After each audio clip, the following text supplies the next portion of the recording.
नमो नारायण, जय महाकाल, जय मां बगलामुखी।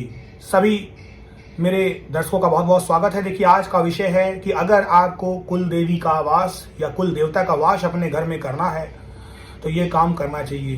देखिए, कुल देवी कुल देवता बहुत ही इंपॉर्टेंट देवता होते हैं और इन्हें बिल्कुल देवता समझने की भूल मत करिएगा। कुल देवी देवता भगवान होते हैं। मैं फिर से बोल रहा हूँ एक शब्द, कुल देवी देवता। देवता का मतलब केवल ग्रहों से संबंधित ही इंद्रदेव, वरुण देव ऐसे नहीं होते हैं। यहाँ देवता की उपाधि स्वयं गणपति भगवान को देवता ही कहा गया है। देखिए, पंचदेव, पंच तत्व जो शब्द है, पंचदेव जो शब्द है, उसमें भी देवता ही आए। तो ऐसा मत सोचिए कि देवता मतलब भगवान से नीचे हैं। देवता भी मतलब भगवान ही होते हैं। और मैं तो एक बात कहता हूं कि आप सभी लोगों से जो भी इंसान ऊपर है वो देवता ही है। तो बस आप इसको इस बात से समझिए। अभी हम बात कर रहे हैं कुल देवी देवता की। सभी लोग जानते हैं कि रावण की जो कुल देवी थी माँ निकुंबला थी। तो निकुंबला जो माँ है वो देवी प्रत्यंगिरा है। प्रत्यंगिरा माँ पार्वती है। तो अब आप समझ जाइए कि मैं कैसे बात कर रहा हूँ। कई कई जगह में भगवान शिव को भी पूजा जाता है। अब उत्तराखंड की एक संस्कृति देख लीजिए। अब उत्तराखंड में गौड़ भैरव यानी भगवान शंकर का ही रूप है गौड़ भैरव जी। वहां पर उन्हें गोलू देवता, गोलजा देवता, गोल देवता के नाम से पुकारा जाता है।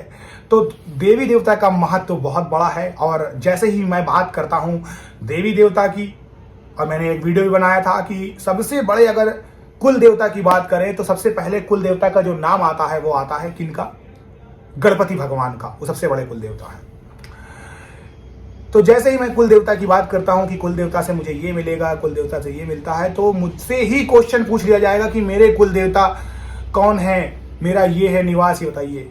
सो देखिए, मैं आपको एक बात बताना चाहता हूं, मैं क्या कोई भी बड़ा साधु संत आपके कुल देवी देवता के बारे में नहीं बता सकता है। आपको खुद पता करना होगा, खुद पता करना होगा। ये पॉसिबल नहीं है कि इतनी आबादी में इतने लोग हैं और सबके कुल देवी देवता के बारे में किसी को पता हो। नहीं पॉसिबल है। आपको, हमें अंदाजा ही नहीं है कि आपके कौन से कुल देवी देवता पूजे जा रहे हों, और उसको पूजना ये आपका कर्तव्य है। और आपका कर्तव्य ये भी कहता है कि आप थोड़ा सा मेहनत करिए। ये नहीं है कि आपने बस एक मोबाइल लिया और वहीं से कमेंट डाल दिया और आपके कुल देवी देवता पता लग गए। अगर आपको लाइफ में कुछ पाना है, कुछ जिंदगी में कुछ पाना है और आप चाहते हैं कि आपकी तरक्की हो, तो बिना मेहनत के कुछ नहीं मिलता है। चाहे वो साधना ही हो, चाहे वो पूजा पाठ ही हो, कुछ भी हो, तो आपको मेहनत करनी पड़ेगी। आप जाइए, अपने पुजारी से बात करिए। उस सोसाइटी के जो जहां पे आप रह रहे थे, पहले गांवों में रह रहे थे, जहां आप गांवों में रह रहे थे, वहां पर आप पता करिए। जाके आप आसपास के लोगों से पता करिए, वहां के बुजुर्गों से पता करिए, आपके दादी दादा नाना नानी जो भी जीवित हो इस समय इंसान, उससे पता करिए। 100% आपको सफलता मिलेगी, आपको पता चल जाएगा। क्योंकि अगर आपको पता नहीं है, लेकिन उस जगह में जहां आप रह रहे थे पहले कुल देवी देवता कोई एक पर्टिकुलर जगह के नहीं होते हैं, पूरे उस सोसाइटी में पूजे जाते हैं, पूरे ग्राम में पूजे जाते हैं। तो आपके किसी घर वालों को नहीं पता है तो आसपास के लोगों को पता होगा। तो अगर आप चाहेंगे तो आपको सब मिलेगा, और आप नहीं चाहेंगे तो कुछ भी नहीं मिलेगा, है ना। मुझे एक कमेंट आया था कि मैंने ऐसा बोला था कि गांवों से निकल के अब लोग शहर में आ गए हैं तो भगवान को भूल गए। तो नेगेटिव कमेंट जल्दी आते हैं। तो कमेंट आया था कि इसका मतलब है कि शहर वाले पूजा पाठ नहीं करते हैं। मैंने क्या उस वीडियो में ऐसा कहा था कि शहर वाले पूजा नहीं करते हैं? शहर में भी पूजा होती है, गांव में भी पूजा होती है। बस फर्क इतना है कि जब आप गांव से निकल के शहर में आए तो आपके जो मंदिर हैं वो बड़े बड़े तो बन गए हैं, लेकिन दिल आपका छोटा हो गया। मंदिर आपके फैंसी हैं, मंदिर आपके 1 लाख 2 लाख 3 लाख 5 लाख के भी मंदिर हैं, करेक्ट। लेकिन आपके जो चीज़ें होती हैं वो छोटी होती चली गई। पूजा पाठ में आप कम ध्यान देने लगे, आप अपनी भागदौड़ में ज़्यादा ध्यान दे रहे हैं। आप अपने जो पैतृक आपके पूछते थे देवी देवता, आप उसको ही भूल चुके हैं। तो बस कहने का यही मतलब था। अभी आज के मेरे इस वीडियो के टॉपिक से बहुत लोगों को मिर्ची लगने वाली है, लिख के दे रहा हूँ। बहुत लोगों को मिर्ची लगेगी, इसमें डिसलाइक मारेंगे, लेकिन जो अच्छे लोग हैं वो लाइक करेंगे। और मुझे फर्क नहीं पड़ता है आप डिसलाइक मारते हो, लाइक मारते हो, मुझे फर्क नहीं पड़ेगा। फर्क क्यों नहीं पड़ेगा? क्योंकि मेरा काम है सच बोलना, और सच बोलने की जिसमें हिम्मत होती है उसे पता होता है कि उसके डिसलाइक आएंगे।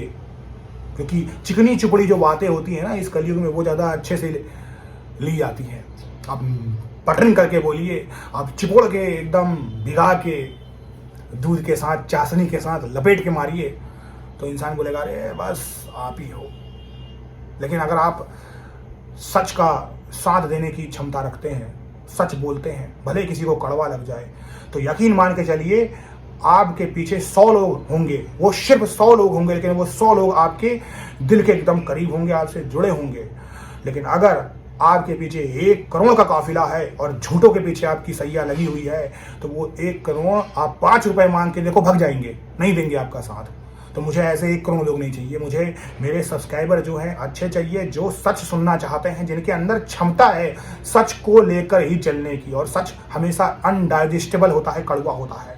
अभी हम बात कर रहे हैं कुल देवी देवता की कैसे वास करें, आप भूल चुके हैं। जब भी आप पूजा पाठ करते हैं तो हमेशा याद रखिएगा, आप कुछ भी कर लें, कोई भी देवता की पूजा करें, कोई फर्क नहीं पड़ता है। आप अपने लिए आजाद हैं, स्वतंत्र हैं, आप चुनाव कर सकते हैं। ईश्वर ने इसीलिए इतने सारे रूप धरे हैं। आप जो भी चेहरा चाहें उसका चेहरा अपनी आंखों में, अपने चित्त में बैठा लीजिए, उसको अपने आप से पूजिए। लेकिन कुल देवी देवता का नाम लेना है कि मेरा नाम ये है, मेरा गोत्र ये है, मैं यहाँ की निवासी हूँ, मेरा मकान नंबर ये, एक संकल्प टाइप का होता है। मैं अपने कुल देवता देवी का आवाहन करती हूँ।